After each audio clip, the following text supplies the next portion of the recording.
नमस्कार प्यारे विद्यार्थियों, मैं Mukesh Kumar power play classes YouTube channel में आपका स्वागत करता हूं। जैसा कि मैंने आपको बताया था कि मैं आपका मैथमेटिक्स का टीचर रहने वाला हूं यहाँ पर और मैं आपको मैथमेटिक्स पढ़ाऊंगा। तो जो मेरी पिछली वीडियो आई थी उसके अंदर हमने 10th क्लास के टॉपिक सांख्यिकी के बारे में अध्ययन करना चालू किया था। उसके अंदर हम समांतर माध्य ज्ञात करना सीख रहे थे। तो उसमें उस वीडियो के अंदर मैंने आपको समांतर माध्य ज्ञात करना बताया था और मैंने आपको कहा था कि हम यहाँ पर जो पढ़ेंगे समांतर माध्य, नंबर 1 पढ़ेंगे प्राथमिक आंकड़ों के लिए,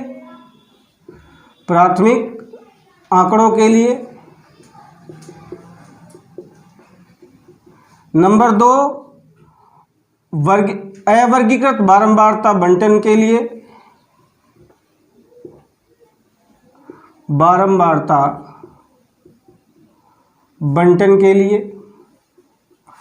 और नंबर 3 हम पढ़ेंगे वर्गीकृत बारंबारता बंटन के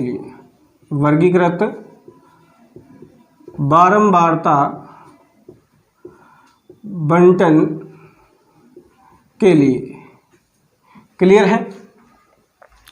तो ये 2 टॉपिक तो मैंने आपको करवा दिए थे कि प्राथमिक आंकड़ों के लिए समांतर माध्य ज्ञात करना और अवर्गीकृत बारंबारता बंटन के लिए समांतर माध्य ज्ञात करना।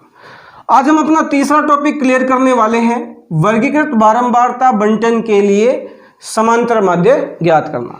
इसमें मैंने आपको 3 सूत्र बताए थे। नंबर 1 प्रत्यक्ष विधि थी, 3 विधियां थी। प्रत्यक्ष विधि, इसमें जो सूत्र था समांतर माध्य को हम x बार से लिखते हैं।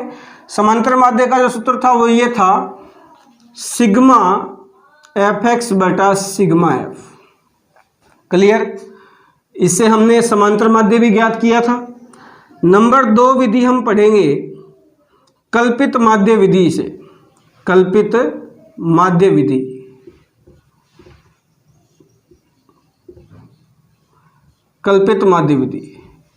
इसके अंदर जो मैंने सूत्र बताया था वो ये था x बार बराबर a plus sigma F D बटा सिग्मा एफ। इसमें क्या होता है, कभी कभी बुक के अंदर क्या होता है कि x बार बराबर ये a बड़ा लिखा होता है प्लस सिग्मा एफ डी बटा एन भी लिख देते हैं।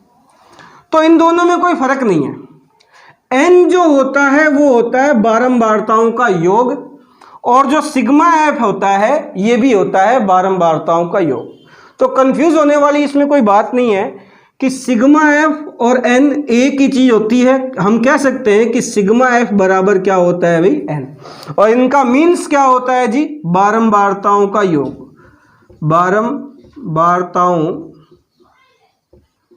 योग, तो इसमें आपको कंफ्यूज होने वाली तो कोई बात रहेगी नहीं कि भाई सिग्मा एफ लगाओ या एन लगाओ, बात एक ही है। उनका मतलब क्या है जी बारंबारताओं का योग। और ये ए बराबर ये भी ए है, ये क्या होता है जी कल्पित माध्य। कभी हम छोटा लिख देते हैं, कभी हम बड़ा लिख देते हैं, इसका मतलब क्या होता है जी ये कल्पित माध्य होता है। क्लियर है। मैं इस सूत्र के बारे में एक एक चीज बता रहा हूं यहां पर कि जी ए जो होता है वो होता है जी कल्पित माध्य। अब जी कैसे पहचानेंगे उसको वो भी बताऊंगा आगे। कल्पित माध्य होता है। डी क्या होता है जी, डी जो होता है ये होता है x माइनस ए। क्लियर। और जो n है वो मैंने आपको बता ही दिया, n या बोलते हैं अपने सिग्मा एफ, ये जो होता है ये होता है जी बारंबारताओं का योग।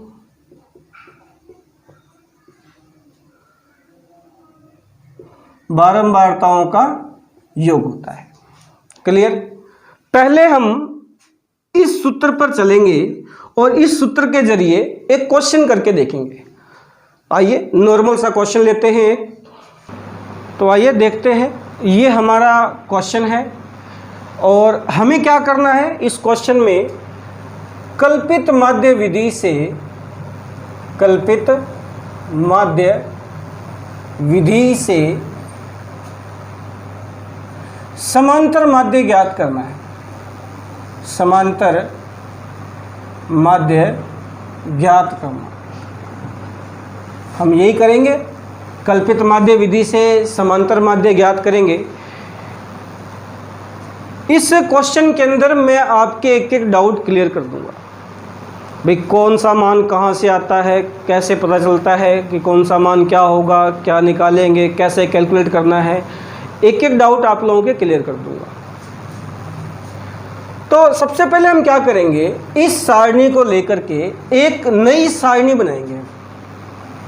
नई सारणी में हम क्या लिखेंगे जी, वर्ग,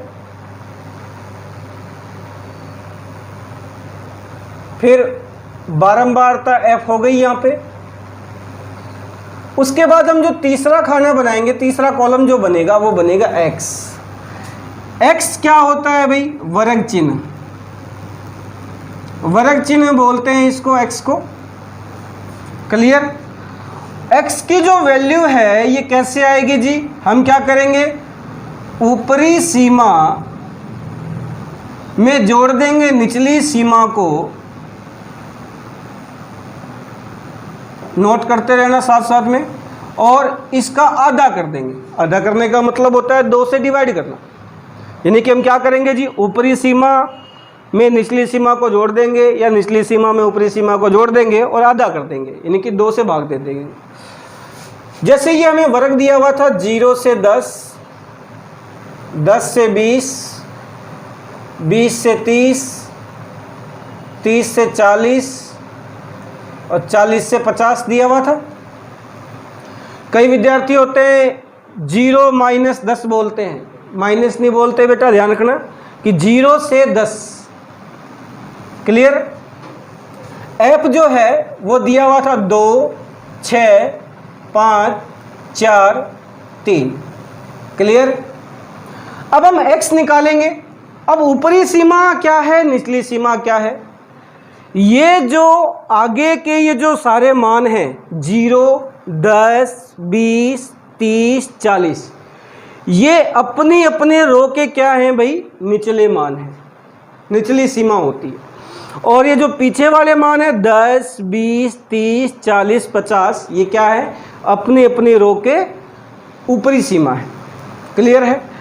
तो हम सबसे पहले x का मान निकालेंगे, तो मैं एक करके दिखाता हूं आपको। हम क्या करेंगे बेटा, पहले रो के लिए x का मान निकालने के लिए हम क्या करेंगे जी, ऊपरी सीमा है 10, निचली सीमा है 0, दोनों को जोड़ेंगे और 2 से डिवाइड कर देंगे।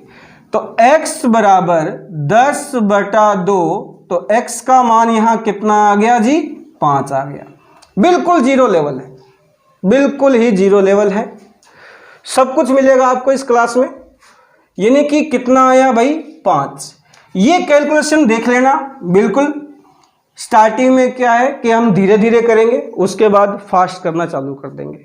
जैसे हमें अभ्यास होने लग जाएगा कि भाई x निकलता कैसे है, कैसे निकालते हैं, तो हम उसको फास्ट करना चालू कर देंगे। क्लियर है।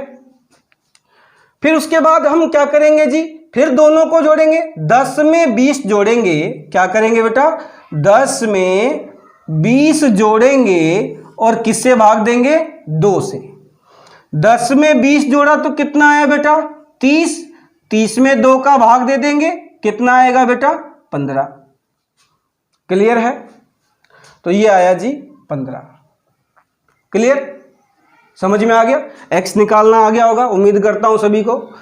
तो 15, उसके बाद 20, 30, 50 आधा करेंगे जी 25, 30, 40, 70 आधा किया जी 35, 40, 50, 90 आधा करेंगे जी 45। क्लियर है। एक बात और कि यहां आप देखें कि इन सभी के बीच में 10-10 का अंतर है। जैसा कि हमने अभी देखा कि भाई इन सभी के बीच बीच में 10-10 का अंतर है। और अगर हम ध्यान से देखें तो इनके बीच भी 10-10 का अंतर नजर आ रहा होगा आपको। भाई 5 में 10 जोड़ा 15, 15 में 10 जोड़ा 25, 25 में 10 जोड़ा 35 और 35 में 10 जोड़ा तो कितना आया, 45 आया। क्लियर है। यानी कि हम क्या करेंगे जी, अगर हम अपना पहला मान निकाल लेते हैं तो यहाँ हमें अंतर चेक करना होगा। अगर सभी में इक्वल डिफरेंस है तो हम उस डिफरेंस को इसके अंदर अगर जोड़ते जाएंगे आगे वाले मान में, तो अगला मान हमें अपने आप ही मिलता जाएगा x का। क्लियर है? तो आगे जो हम कॉलम बनाएंगे ये बनाएंगे जी डी का कॉलम बनाएंगे। ये होता है x माइनस ए। क्लियर? मैं लिख देता हूं यहां पे d बराबर x माइनस, अब रहेगी बात a। क्या होता है जी? a होता है कल्पित माध्य। अब ये कल्पित माध्य कौन सा मान होता है वो भी बताता हूं आपको। बारंबारता बंटन जो ये सारणी बनी है, इसमें x का जो मान है इसके बीच वाला मान, कैसे? हमने ये दो आंकड़े ऊपर छोड़ दिए, ये दो आंकड़े नीचे छोड़ दिए, तो बीच का जो मान होगा ये हमारा होगा कल्पित माध्य a। क्लियर है भाई? बीच का जो मान होगा ये होगा कल्पित माध्य a। क्लियर है सभी को? यानी कि हमारा कल्पित माध्य क्या हो गया बेटा? 25 हो गया। क्लियर है? अब हम क्या करेंगे, x के मान में से 25 घटाते रहना है अपने को। x के मान में से 25 घटाते रहना है। पहले x का मान 5 है, 25 घटाएंगे इसमें से तो अपने पास कितना निकल के आएगा? माइनस का 20। क्लियर? फिर माइनस का 15 है, फिर 25 घटाएंगे तो कितना आएगा जी? माइनस का 10। और यहां घटाएंगे तो कितना आएगा जी? 0। और 35 में से फिर 25 घटाया, कितना आ गया भाई अपने पास? 10। और यहां घटाएंगे तो कितना आएगा? 20। ये मान समझ में आ गया होगा आपको। जैसे पहला मान लाने के लिए मैंने क्या किया जी? 5 में से क्या घटाया जी? 25, तो कितना आया? माइनस 20। दूसरा मान लाने के लिए मैंने क्या किया जी? 15 में से 25 घटाया तो कितना आ गया जी? माइनस का 10। अगला मान लाने के लिए मैंने क्या किया जी? 25 में से 25 घटाया तो कितना आ गया जी अपने पास? 0। फिर आगे का मान लाने के लिए मैंने 35 में से 25 घटाया तो कितना आया जी? 10। और अगला मान प्राप्त करने के लिए 45 में से 25 घटाया तो कितना आ गया बेटा? 20। उम्मीद करता हूं कि ये दोनों कॉलम आपको समझ में आ गए होंगे कि भाई किस तरह से बनाए गए हैं। ठीक है, तो उम्मीद करता हूं आपको ये दोनों कॉलम समझ में आ गए होंगे। अगला जो हम कॉलम बनाएंगे ये बनाएंगे f और d के मल्टीप्लाई का। d क्या होता है बेटा? d होता है एक तरह का विचलन, एक तरह का विचलन। तो हम f और d का मल्टीप्लाई करेंगे तो जब 2 का मल्टीप्लाई 20 से करेंगे तो क्या आएगा भाई? माइनस के 40, क्योंकि माइनस का 20 है ये, और प्लस माइनस माइनस होता है तो माइनस का 40 आ गया। इसका जब मल्टीप्लाई करेंगे तो आएगा माइनस के 60।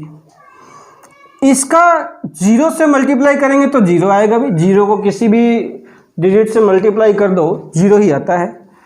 4 का 10 से किया तो कितना आ गया भाई? 40। और 3 का 20 से करेंगे तो कितना आएगा जी? 60। क्लियर? ये माइनस का अपने पास आया 100 और ये अपने पास प्लस का आ गया जी 100। क्लियर? नेक्स्ट जो हमारी रो होगी वो होगी योग की, यानी कि टोटल सम।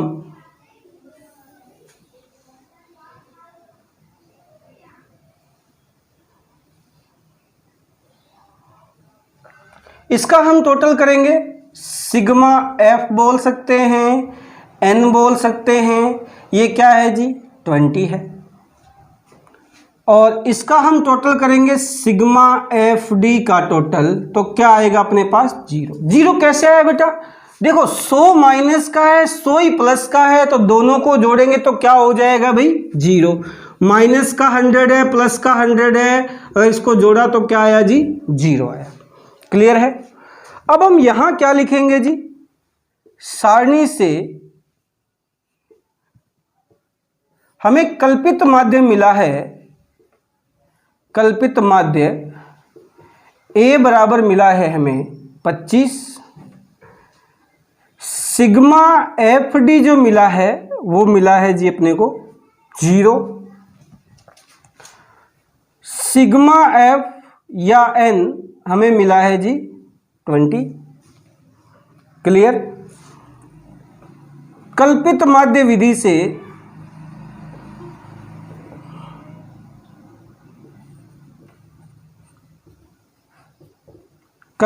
विधि से हम क्या ज्ञात कर रहे हैं भाई? समांतर माध्य ज्ञात कर रहे हैं। समांतर माध्य x बार, इसमें जो सूत्र होता है क्या होता है बेटा?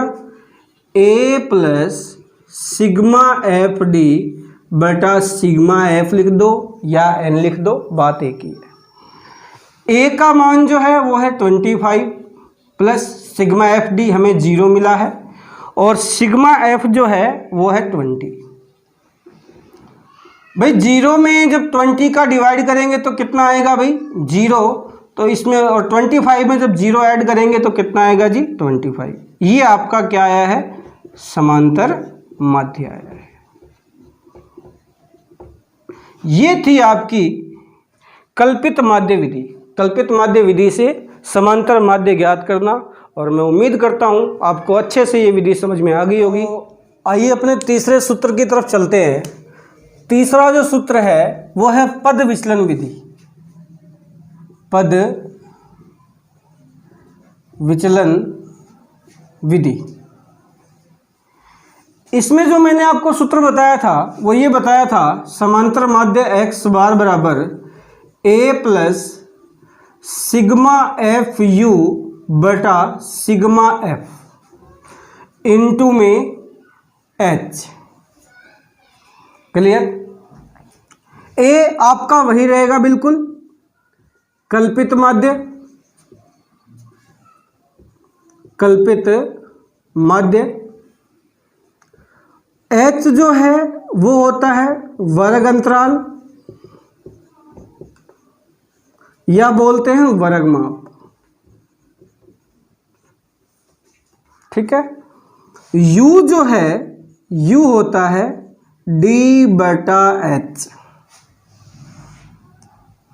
या u को हम लिख सकते हैं x माइनस ए बटा एच। बिकॉज ऐसा क्यों होता है भाई? क्योंकि जो d होता है, d का जो मान होता है वो होता है x माइनस ए। क्लियर।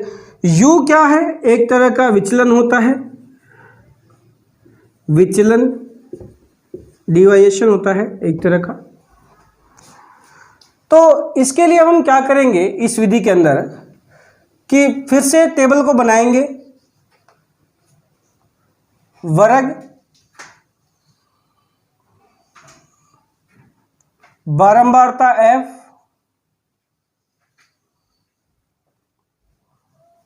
जीरो से 10, 10 से 20, 20 से 30, 30 से 40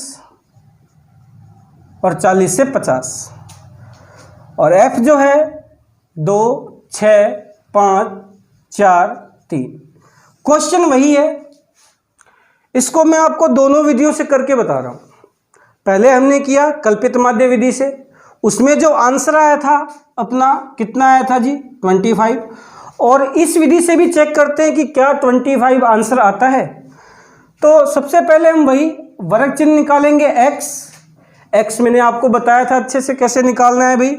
ऊपरी सीमा और निचली सीमा को जोड़ करके आधा कर दो, तो 10 में 0 जोड़ेंगे तो 10 आएगा। 10 का आधा कर दिया, कितना हो गया बेटा? 5।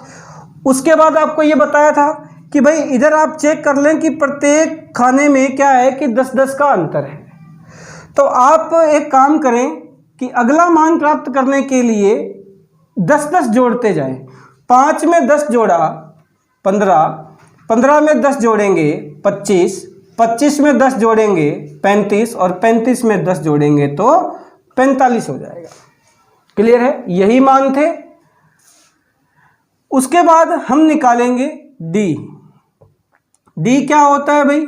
x माइनस ए, या d बराबर x माइनस 25। 25 क्या है जी? हमारा कल्पित माध्य है, बिल्कुल सेम यही रहेगा कल्पित माध्य, क्योंकि ये 5 रो हैं, तो 2 रो तो ऊपर गई और 2 रो नीचे छोड़ दी हमने, तो बीच में ये जो बचा है, ये जो मान बचा है x का, ये क्या होगा जी, हमारा कल्पित माध्य होगा। क्लियर है? तो d हमने निकाला था, इसमें आया था -20, -10 एंड 0, 10 एंड 20, ये आया था। नेक्स्ट जो हमारा कॉलम बनेगा वो बनेगा भाई u का।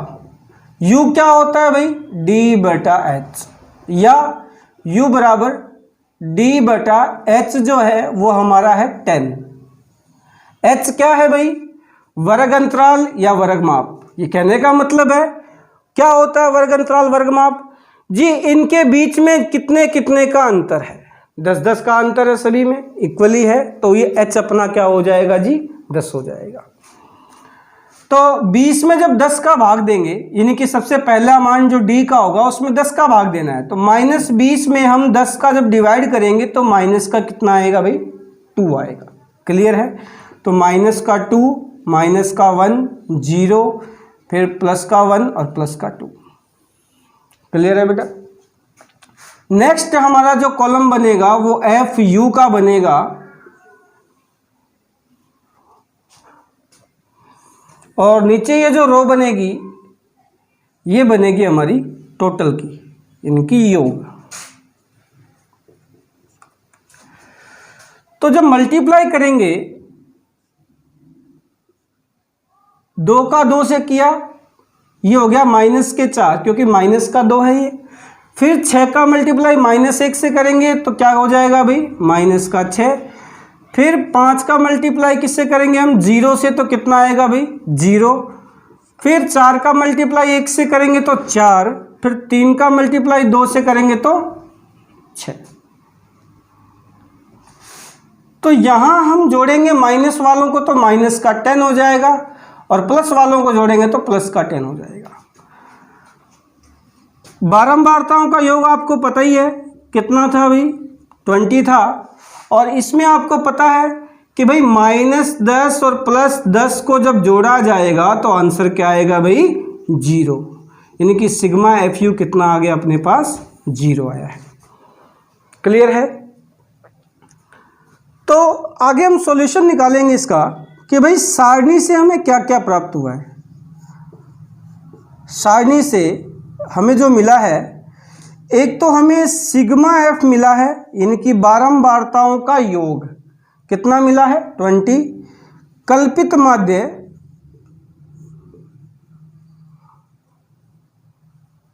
A बराबर आया है 25।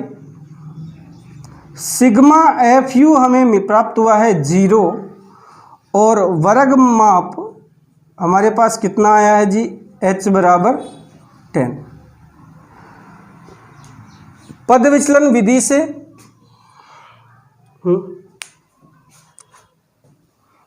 पद विचलन विधि से समांतर माध्य हम ज्ञात करेंगे जी। समांतर माध्य x बार बराबर क्या होता है भाई, a प्लस सिग्मा FU बटा sigma F into h। a जो है, a अपना 25 है भाई, ये रहा बिल्कुल। सिग्मा FU 0, सिग्मा F 20, और मल्टीप्लाई है जी h, यानी कि 10। h की वैल्यू कितनी है जी, 10 है।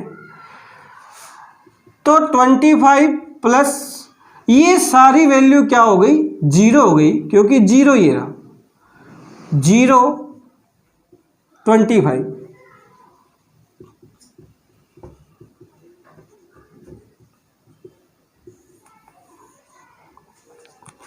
तो आपने देखा मैंने 2 विधियों से एक ही क्वेश्चन को किया है और दोनों में आंसर सेम आया है, 25। तो उम्मीद करता हूं कि आपको मेरे द्वारा जो ये 2 टॉपिक कराए गए हैं ये अच्छे से समझ में आ गए होंगे। अगर आपको लगता है कि फिर भी कोई दिक्कत है तो कमेंट सेक्शन में ज़रूर मुझे कमेंट कर देना कि सर यहाँ पर ये चीज़ नहीं समझ में आई, या कोई और भी क्वेश्चन है आपके, कोई और भी डाउट है तो आपको क्लियर कर दिए जाएंगे। ठीक है।